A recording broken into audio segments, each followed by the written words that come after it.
it's been the biggest sporting event for some time now. I mean, I don't know. I mean, they've always been the biggest. I mean, you know, Super Bowl, maybe here in the U.S., we look at the Super Bowl as being like the biggest because it's homegrown, but globally, there's nothing bigger than the World Cup. There's never been anything bigger than the World Cup. Nelly just stepped into one of the most hotly debated conversations in all of sports culture, and he did not hedge, did not soften, did not leave any room for misinterpretation. The World Cup is bigger than everything. Full stop. No qualifiers. No, in my opinion. Just the declaration, delivered with the confidence of a man who has reportedly performed on stages all over the world and understands firsthand what it means for an entire planet to be watching the same thing at the same time. His exact words were allegedly as clean as it gets. Globally, there's nothing bigger than the World Cup. And if you know Nelly, a man who built his career on clear, direct, unforgettable statements, then you understand that this is not a throwaway comment.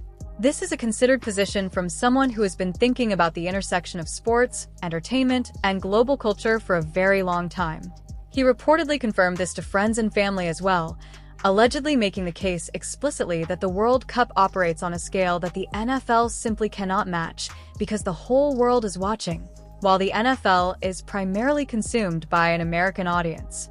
The internet is spiraling over this take, and the divide is allegedly falling exactly where you would expect it to fall. Americans who have grown up with the NFL as the unquestioned peak of sports culture are reportedly pushing back hard. Football fans who have allegedly never considered the possibility that their favorite sport might not be the biggest stage in the world are doing the math in real time and coming to conclusions that are, allegedly, making them uncomfortable.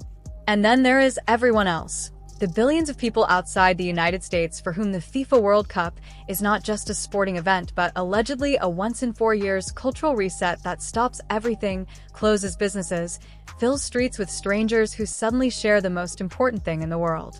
Let's actually do the math on this, because the data allegedly supports Nelly's position at every level. FIFA World Cup television viewership is reportedly measured in the billions, not hundreds of millions, not the kind of numbers that can be described in American audience terms, but billions with a B across countries and continents and time zones that span the entire globe. The 2022 World Cup in Qatar reportedly drew cumulative viewership figures that allegedly made every other sporting event on Earth look like a regional broadcast. The Super Bowl, the NFL's biggest stage, the crown jewel of American sports broadcasting, draws an audience that is genuinely massive by American standards, but allegedly represents a fraction of what the World Cup generates when the entire planet tunes in simultaneously.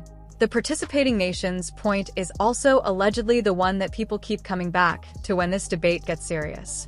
The NFL represents one country's sport, played by athletes from primarily one country, watched primarily by that country's audience, with occasional international games that are allegedly still largely consumed by American viewers who happen to be in a different city. The World Cup represents 32 nations, each one with its own history, its own fan base, its own cultural weight attached to every match. When Brazil plays Argentina, it is allegedly not just a soccer match. It is a national identity event. When an African country advances in the tournament, it reportedly stops everything on an entire continent. That is a scale of cultural impact that the NFL allegedly has never produced, and arguably never will. But what fans notice next is where things really get interesting, because Nelly making this argument is not just about sports.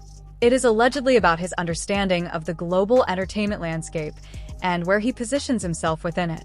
This is a man who has performed internationally throughout his career, who built a fan base that extends well beyond American hip-hop audiences, who has been in rooms and on stages across the world long enough to understand from personal experience what resonates universally versus what resonates domestically.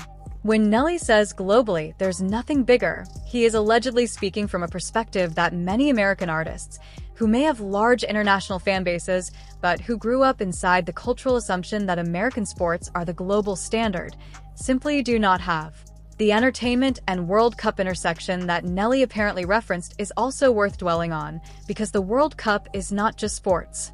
It is allegedly the biggest entertainment event in the world, full stop.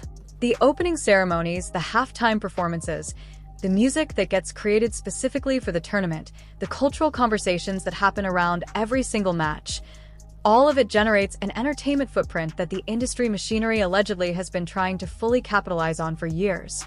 Artists who perform at World Cup events are performing to audiences that dwarf anything else available in live entertainment. And Nelly, who has been navigating the intersection of music and sports with the Atlanta Ballers and his general cultural presence, allegedly understands that better than most. The NFL argument from the other side is reportedly that what it lacks in global reach, it makes up for an intensity of American engagement, that the Super Bowl produces a specific kind of cultural moment that the World Cup does not replicate in any single country. And that is allegedly true. But allegedly, that is also exactly Nelly's point.